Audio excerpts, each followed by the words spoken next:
That is a good look at Port Canaveral on a busy Monday. Usually 4 ships at port, and we will see some of them come through. It's about that time of the day. We've already seen, of course, a Royal Caribbean's big ship coming through there. Well, President Trump is meeting with congressional leaders at the White House today in a last-ditch effort to prevent a partial government shutdown. Funding runs out tomorrow night at the end of September. Let's bring in Doug Roseder live in Washington to talk this over. Doug, good morning. Hope it was a good weekend. Good morning. So we know much of the federal government getting ready to potentially close here. I guess a good sign they're meeting, but it seems they are still far apart.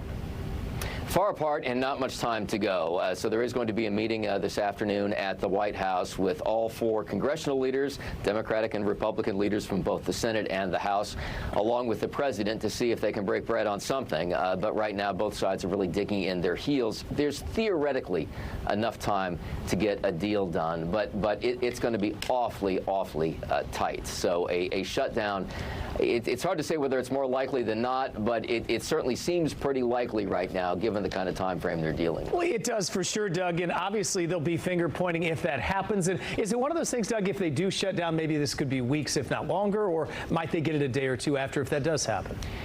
Yeah, you know, all bets are off at that point. I mean, when they're as far apart as they are right now, you would think that would be the recipe for a lengthy shutdown. It really depends, I suppose, on what the public reaction is and which side is ultimately blamed for this. That's always the question. Which side is going to carry the blame, which is why you see the finger pointing happen before the shutdown even begins. The last one lasted, what, I think 35 days or so. Very, very long. Usually they're much shorter than that. But, you know, the longer they get, the more pressure builds up as people begin to notice that a good portion of the government is, in fact, shut down. Yeah, it's a good point. As you know, public reaction can drive some policy in Washington for sure. Let's finish with this. The White House asking the Supreme Court now to review the legality of birthright citizenship.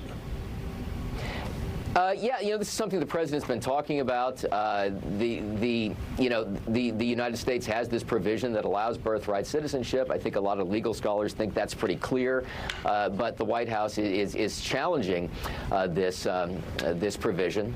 So we'll see what the Supreme Court does. All right, we'll see what happens, and we see if we can beat the deadline this time. Doug, good discussion. Thank you.